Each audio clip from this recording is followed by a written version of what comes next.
ಹೇಳಿ. ನಮಸ್ಕಾರ.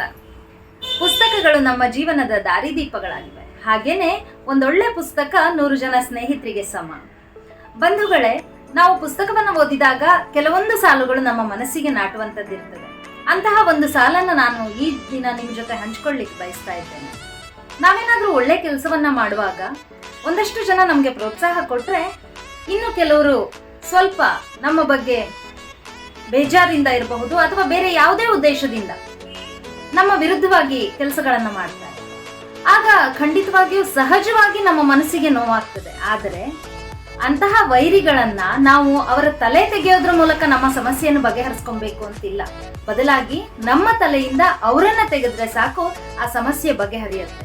ನಮ್ಮ ಮನಸ್ಸು ಕೂಡ ಶಾಂತವಾಗಿರುತ್ತೆ, ಜೊತೆಗೆ ಮಾಡೋ ಕೆಲಸ ಕೂಡ ಅತ್ಯಂತ ಯಶಸ್ಸನ್ನ ಕಾಣುತ್ತೆ ಅನ್ನುವಂಥದ್ದು ನಾನು ಓದಿದ ಪುಸ್ತಕದ ಆ 2 ಸಾಲಿನ ಅರ್ಥ. ವಿಷಯ ಇಷ್ಟೇ, ವೈರಿಯ ತಲೆ ತೆಗೆಯಬೇಕೆಂದಿಲ್ಲ, ನಿನ್ನ ತಲೆಯಿಂದ ಆ ವೈರಿಯನ್ನು ತೆಗೆದುಹಾಕು, ನೀನು ನೆಮ್ಮದಿಯಿಂದ ಬದುಕಬಹುದು. ಧನ್ಯವಾದಗಳು.